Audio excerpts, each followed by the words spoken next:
We're not trying to make people live longer. That's been going on for decades anyway, without the intervention of people like us. The problem is that healthy lifespan isn't keeping up with lifespan. It's that we're trying to tackle.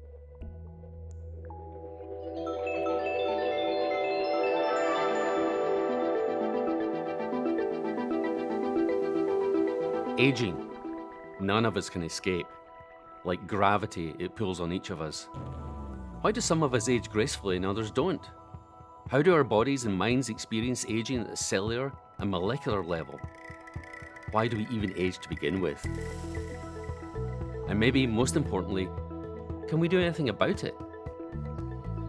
My name is Gordon Lithgow, and here at the Buck Institute in California, my colleagues and I are searching for and actually finding answers to these questions and many more. On this podcast, we discuss and discover the future of aging with some of the brightest scientific stars on the planet. We're not getting any younger, yet. Hi everyone, welcome to the show. I'm delighted to have Linda Partridge here today, and Linda's sitting right in front of me as she visits the Buck Institute. Linda's an evolutionary biologist by training, fellow of the Royal Society, and got into aging about 20 years ago and has been really interested in all the different types of interventions, genetic, nutrition, drug-like molecules that have the potential to improve human life. So I'm so delighted you're here, Linda. Welcome. Is this your first trip post-COVID? No, it's not, but it's probably my most exciting trip. So it's just fantastic to be here again. I visited the Buck for a conference, I think, a few years ago. That's right, yeah. Well, welcome back. I mean, when we look at the different ways in which people age, there's great hope there, right? I mean, we're talking about clinical trials. There's dozens of companies flourishing, with this idea of targeting aging. Describe the plasticity of aging in humans and what's possible. Well, I think the most compelling evidence for malleability of people's lives and their length and their health during them is really historical. I mean, beginning in the middle of the 19th century, as places began to industrialize, there were lots of improvements in living conditions, clean water, better housing, better aeration of houses, so a bit less infection. And then along came antibiotics, immunization, and so on. And the result has been an increase since then in those countries of about 2.5 years of life expectancy. Yeah. So that's 6 hours a day, maintained over, nearly 200 years now. I mean, what a testament to the malleability of human lifespan, human life expectancy. It's just increased so much. And it's also told us some of the interventions that can improve people's health. But as I say, people are living longer because for a given age, they're healthier. So, it's often said that today's 80-year-olds are the 60-year-olds of some decades ago. So obviously we're going to talk about aging, but you didn't really start there, right? I mean, evolutionary biology was your first love. Yes, very much so. I think at that stage I slightly had my hobby mixed up with my profession. I was a very keen bird watcher. Me too. So I actually did my PhD on bird behaviour, which was very enjoyable, but not obviously increasing the sum of human happiness. So after that, I turned much more to what had been a core interest, genetics and evolutionary biology, so more population genetics, and became very interested in the evolution of life histories. Why is it that different organisms mature at such different rates, have huge numbers, different numbers of offspring, have very variable delays before they start breeding as adults. And then, of course, very different breeding lifespans as well. So I was interested in that whole diversity of lifespans, and actually did a lot of experimental work with the fruit fly, Drosophila, at that point, because you can exploit the natural genetic variation that's just present in a fly population, just like it is in a human population. And so what we did was to select for a slower rate of aging in these flies. And the question was, how does aging evolve? Is it a side effect of genes that are beneficial in youth, in young adults? So you can imagine there might be genetic variants that, for instance, make a young adult better able to reproduce, more competitive with others, perhaps. Yes. But the kind of mechanisms that you need to achieve that competitiveness, trade off with maintaining your body, looking after yourself, protein cleanup processes, all the sorts of things that cells do to keep themselves going over time. Maybe you can't do that quite so well if you're rushing around being competitive. Mm-hmm. So there would be a trade-off between performance in youth, the ability to survive and produce offspring then, but at the expense of a higher rate of aging later on. And actually that turned out to be true in these flies. So we could artificially select for flies that lived a long time, and they lived a long time because their rate of death went up more slowly with age. So we really seem to have hit the aging process itself. But both the males and the females were less fertile when they were young adults.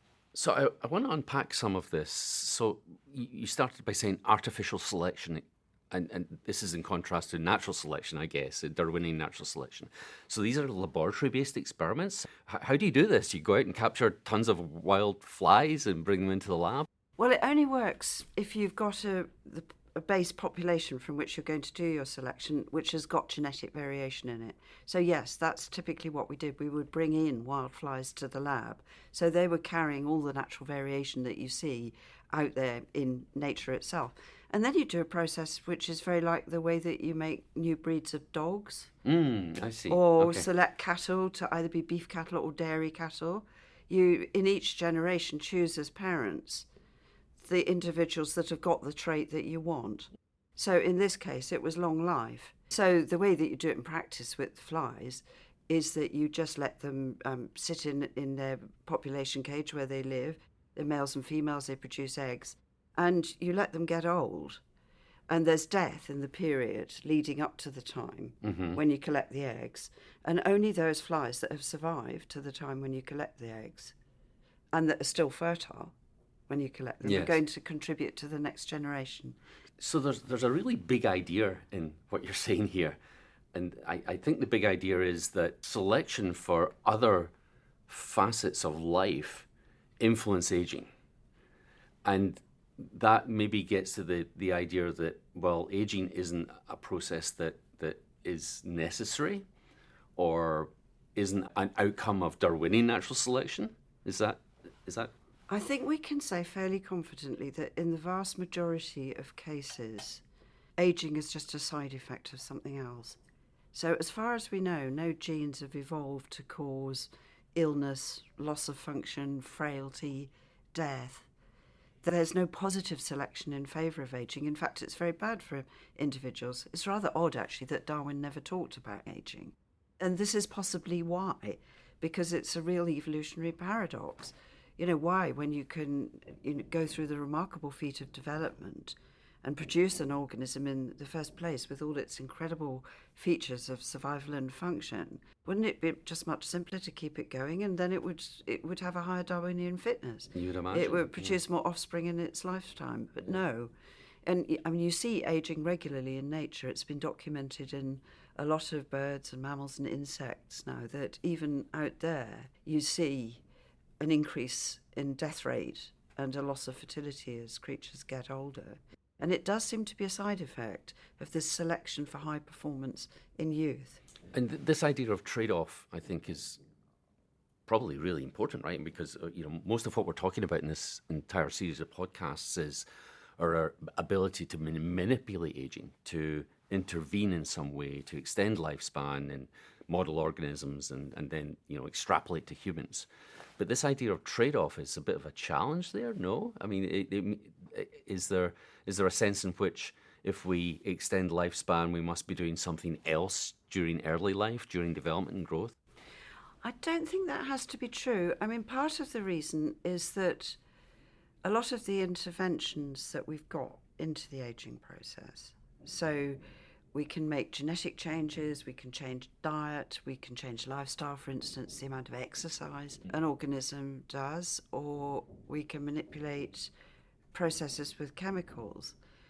A lot of them work quite well if you do them for the first time when the organism's already middle-aged or even old. Yes. So the important thing is not to impair the performance of young adults. That would just be a crazy thing to do.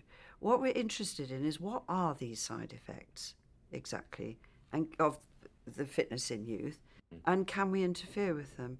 And I think the huge discovery of recent years, because this is a field that's really exploding at the moment, and I think the major discovery has been this underlying regularity of the things that do go wrong during aging as this evolutionary side effect.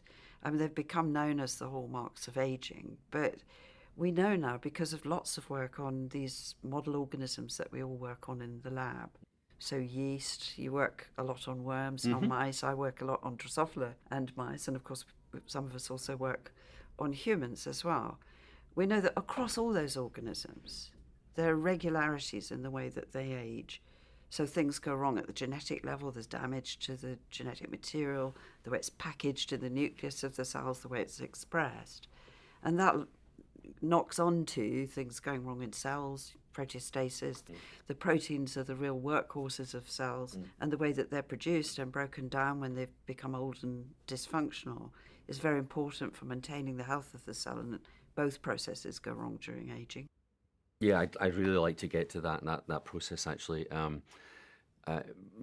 So I think part of what you're saying is that yes, trade-offs are real.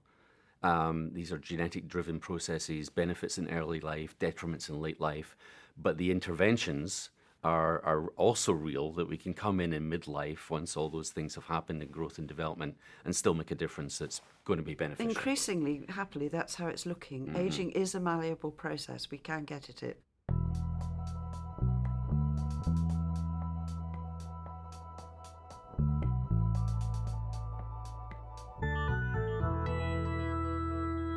So you're studying population genetics essentially of Drosophila and life histories, and you have this interest in lifespan as one of the life history outcomes.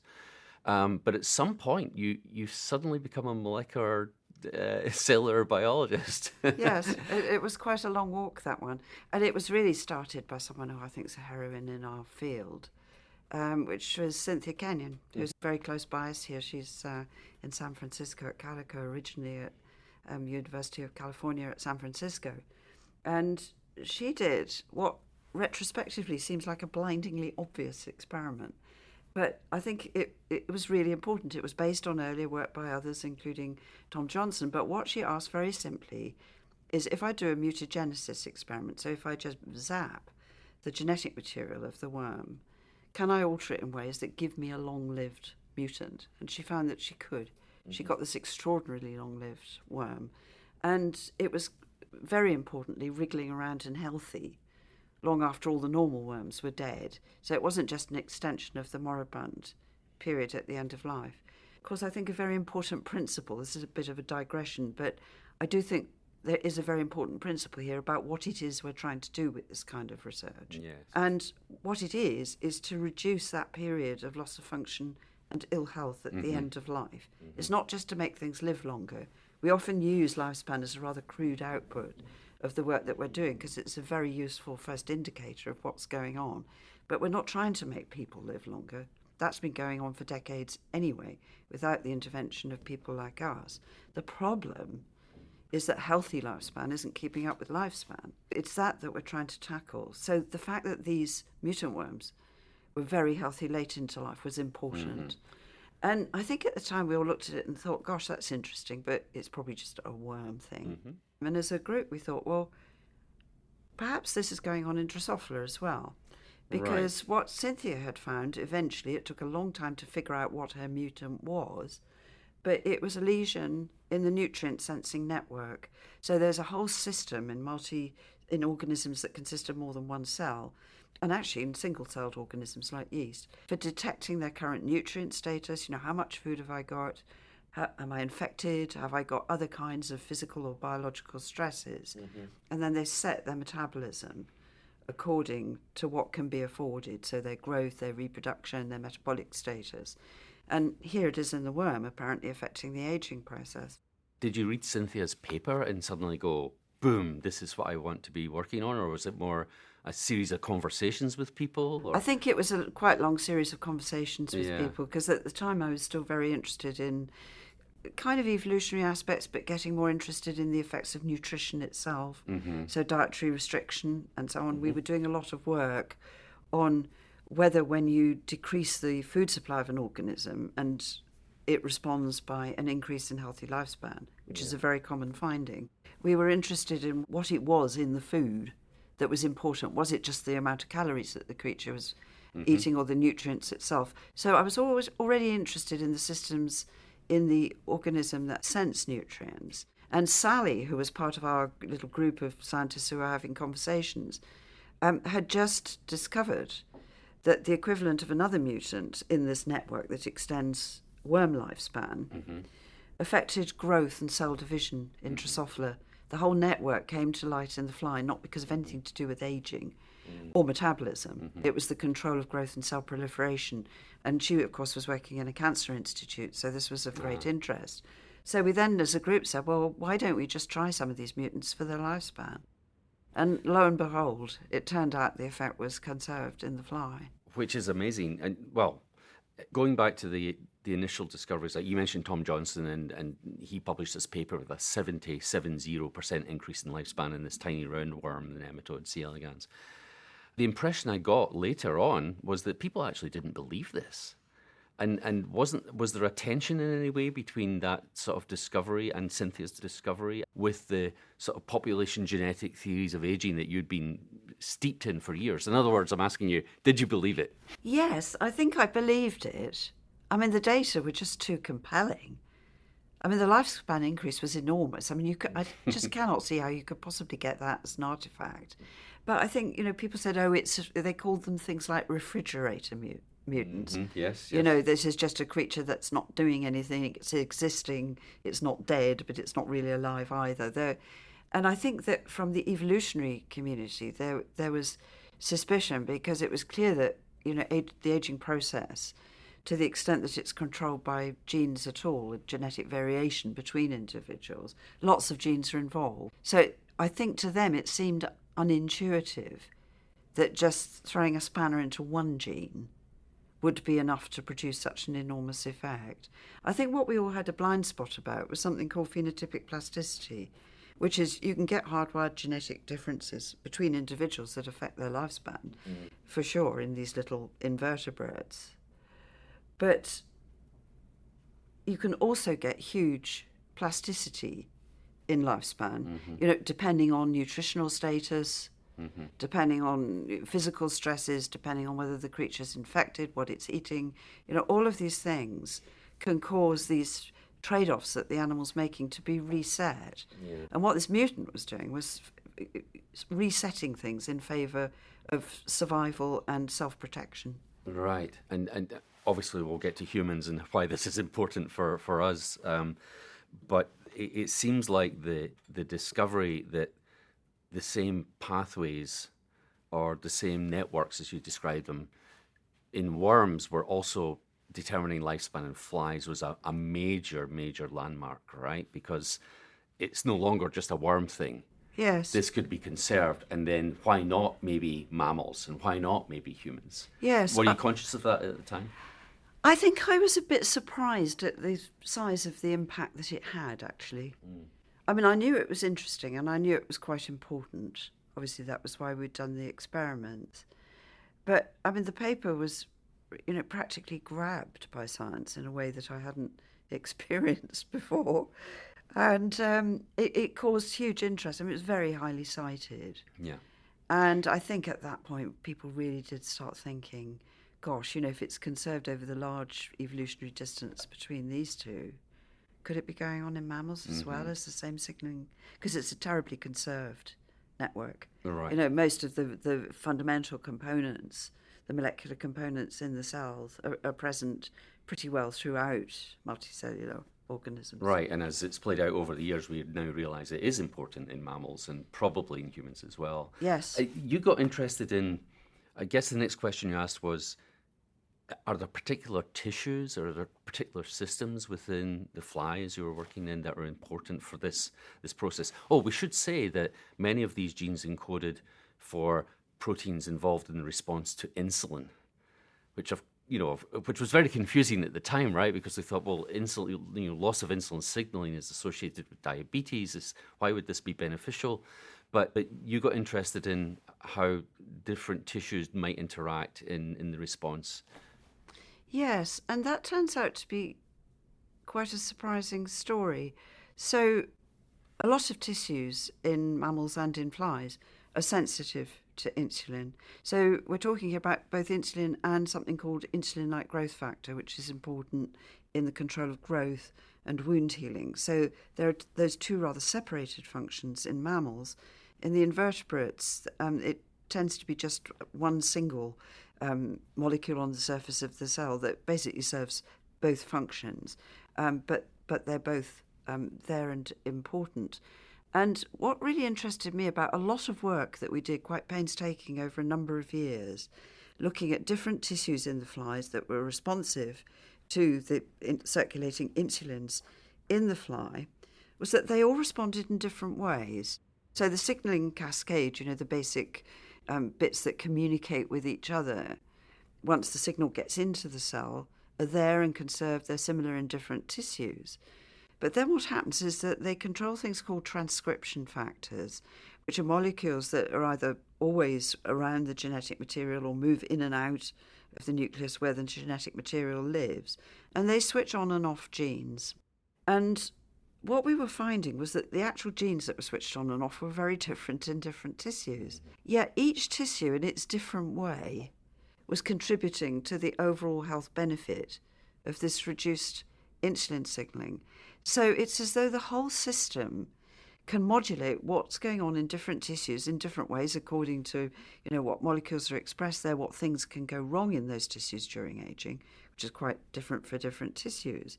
And somehow it tamps down the damaging activity in all of them, whatever that damaging activity happens to be, and ups the protective responses.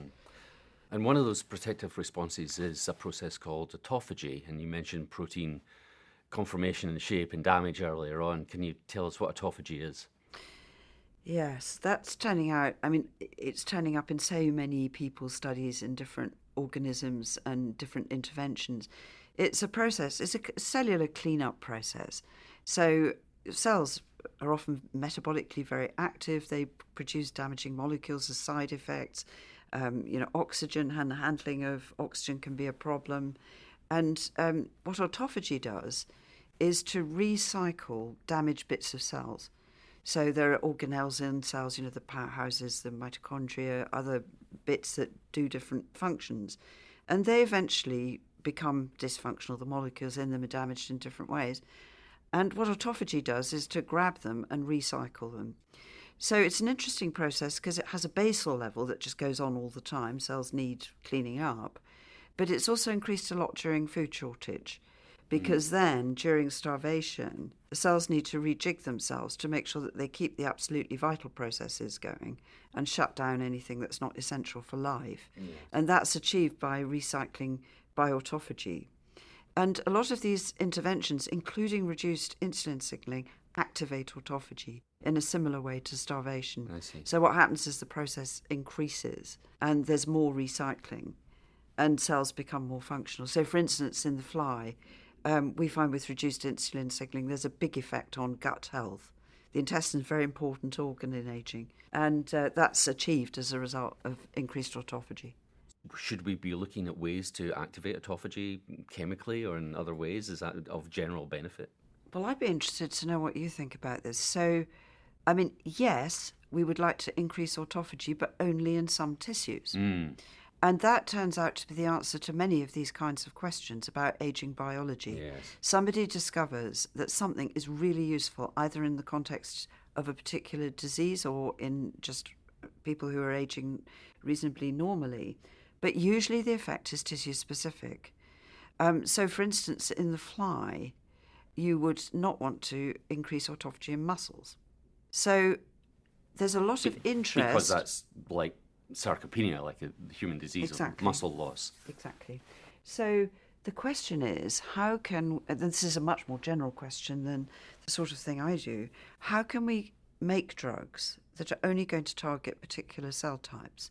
And I'm aware of some work on this where you can coat the drug so that it gets into a lot of cells, but the coat is only removed in the cell type where you want it to act. And that's done by tuning what's in the coat to what's in that cell type. Yes. And you make it something that would be broken down if that coating got into that cell type.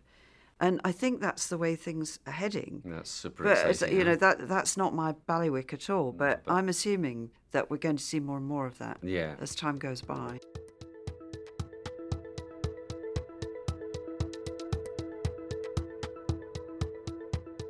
Let's talk about drugs and the idea that we can pharmacologically intervene in aging. And this is something that, again, another phase of your career that you moved into. And I'm curious again about what was the inspiration to do that? Was it a realization that what we were doing was really important for human health, or was it just another way to study aging? I think the reason that I switched into becoming much more of a molecular mechanistic kind of scientist was partly that I felt that I understood in principle how aging had evolved. It had been a bit of a puzzle, but I felt I got more of a handle on it. And it was clear that research into aging at the mechanistic level was going to go on to a very, very steep trajectory of increase. I mean, that original conservation of insulin signaling paper, the finding that what went on in the worm went on in the fly, went on in the mouse eventually, made it clear, and that general health was improved in the mouse during aging. So if you look at a mouse that's lost one of the insulin receptor substrates, then what you see is a mouse that's got better glucose handling. So not the opposite, which you might expect with a lesion in insulin signaling. But actually, as they get older, they were better able to handle glucose than the controls were. Basically, because the beta cells in the pancreas that produce the insulin had more than compensated. But they also had better agility, just coordination. They got fewer cataracts, less osteoporosis. Their skin was better. They had a better immune profile.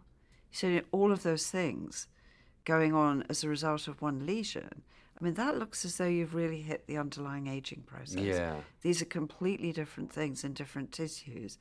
And I thought, well, if that's really true, I want to go after it because that's really important. I mean, this is an extremely powerful idea, the idea that aging itself is a driver of all these different kinds of pathologies in different tissues, and then onto very different diseases, Alzheimer's, Parkinson's, osteoporosis, osteoarthritis, the large list. Well, that was a very quick thing that also impressed me a lot and helped the decision, which was that I think 3 groups simultaneously did a study where they took one of these long-lived insulin mutants in the mouse, but they combined it with a genetic model of Alzheimer's disease. And what they found was that they could not just that they could make an ordinary mouse healthier as it was old, but that it could actually block some of the pathology in these mouse disease models. I thought that was particularly impressive. Cynthia Kenyon showed the same thing in the worm. Yes. And then you've extrapolated that into human studies, right, where you're looking at co-occurrences of multiple morbidities, I guess another way of saying it, and aging mechanisms. I mean, can you talk about that? Yes. I think one of the huge problems with aging now, with this growing period of ill health at the end of life, is that actually the vast majority of diseases, recognised clinical diseases with a proper disease code for clinical practice, most of them are age-related. And what's therefore happening with the increase in life expectancy is that clinicians are seeing more and more patients that have got more than one thing wrong with them, often a lot more than one thing wrong with them. And that's horrible for the patient and the people who care for and about the patient. But it's also very difficult to treat because often different conditions require somewhat incompatible treatments. And also, patients are often seen by specialists in the different things that they've got wrong with them, who treat them somewhat independently with drugs. So you get these real horrible problems with drug interaction. So it's a growing social and economic problem worldwide. It's called multimorbidity, the presence of more than one thing wrong in a single individual. And we, in collaboration with clinicians and artificial intelligence people and so on in London, have done a study recently where we've looked at data from patients. So it was between 3 and 4 million patients from national health records. So these are people for whom we've got the primary record of their interactions with their general practitioner, also any hospital admissions and what they were for. And what that means is that we can construct a huge network of all of these diseases that are age-related and which ones are most likely to co-occur in the same patient. Mm-hmm. And if you do that, and then you look at the genes that affect those diseases, so there's been a huge amount of work on just natural genetic variation between humans and how it affects their likelihood of getting different kinds of diseases. Yes. And if you look at what those genes do, it's called their annotation. What you find is that genes that affect common diseases are likely to be annotated for one of these mechanisms of aging. Mm-hmm. So, for instance, mitochondrial dysfunction, these powerhouses and cells that go wrong during aging. If you look at diseases that co-occur in a network, you can find that that particular group of diseases that tend to occur together have underlying them this association with mitochondrial function. So it really does look as though these mechanisms of aging that we know about quite independently from all this research, mainly with animals, are the ones that you can see that they're present in the development of individual diseases, but they're also explaining clusters of diseases. And that's really important because it means that if you could interfere with that mechanism, you might be able to delay or even prevent that whole group of diseases simultaneously. The story of your career is incredible because you go from seeing some things happening in tiny 1 millimeter long worms to extrapolating that into a much more complex organism, Drosophila, the fly, and finding the mechanisms are conserved. And then going all the way into human studies where you're looking at aging mechanisms and genes that are known to be tied to aging and finding that they may be responsible for comorbidity. Exactly. And then at the same time, you're coming in and saying we can pharmacologically interfere with this process. These are all kind of in principle things. I actually think lots of people are doing the kind of work that I'm doing. Partly because it's so exciting what's happening in aging research at the moment. People are, piling in and doing absolutely wonderful things worldwide. But I think the huge challenge is actually going to be the clinical profession, because quite rightly, it's very tightly regulated. Diagnosis of patients, the treatment options, and the way that you implement them in clinical medicine, that runs on rails. Yes. And that's how you assure quality. Yes. There's very little latitude. But I think we need to get this geroscience thinking, the idea that if you see an old patient with a lot of things wrong with them, you may be able actually to interfere at a rather basic level with several of them at once. I think medical students should be taught about this. Yes. And then what we will find is that people who come through and treat old people, the geriatricians, who at present tend not to be particularly research-based, they're much more involved in primary and secondary care of patients. I think we need a whole new cadre of geriatricians who are interested in clinical research and who start to take some of these things into clinical practice. Well, hopefully some of our listeners today are medical students. Yes. That'd be great. Linda, this is all fascinating, and one thing I'd like to ask you is, what are you most excited about now? Gosh, that's a good question, and it's one I hadn't anticipated. I think I'm still really excited by the nutrient sensing network and the effects of diet. It's what I've been focusing on for years, but I think it's still got a lot of mileage in it. I think we're going to be able to produce some modifications to diet, and when that diet's eaten, for instance, that should be able to help with muscle weakness during aging. I've been thinking about this quite a lot, but we showed some time ago that the composition of protein matters, not just the amount of it. So protein's made up of things called amino acids. They're the building blocks. There are about 20 different kinds. And it turns out that if you alter the balance of those amino acids in the diet of a fly or a mouse to the overall composition of its own proteins in its body. So food doesn't normally match the organism that's eating it. There's an imbalance between what's in the food and the proportions of these amino acids that the creature wants to build its own body. And I've been thinking about that because one of the things that helps elderly people with muscle weakness is a gentle exercise regime combined with an intake of a protein shake. But people haven't thought at all about the composition of that protein shake. I reckon if you actually match that to the amino acid composition of muscle, which is slightly peculiar, that you might be able to produce an enhanced response. So that's something I'd really like to get involved with at the moment. It's more applications to humans in small ways, seeing how can we take this stuff into people and help them. That's the bit that really excites me. It sounds like you're ready to do a clinical trial in this. Well, I've been thinking about it. Wonderful. Thank you so much for your time today, Linda. It's wonderful to have you back at the Buck Institute. It's been wonderful to be here, and thank you for your interest in it all. Thank you so much for listening. If you've enjoyed this podcast, please subscribe, share, and give us a 5-star review on Apple, Spotify, or wherever you get your podcasts. We're not getting any younger, yet, is made possible by a generous grant from the Navigage Foundation. The Navigage Foundation is enhancing the lives of older people through the support of housing, health education, and human services. Our podcast is produced by Vital Mind Media. Wellington Bowler is here with me, using sign language to keep me on course and recording the podcast. Stella, who I love spending time with talking about science as you know, is our editor, with the creative direction of Sharif Izzat and the Buck Institute's very own Robin Snyder as the executive producer. If you're listening to this podcast, you know that there's never been a more exciting time in research on aging. Discoveries from our labs are moving into the clinic to help us all live better, longer. The Buck Institute depends on the support of people like you to carry on our breakthrough research.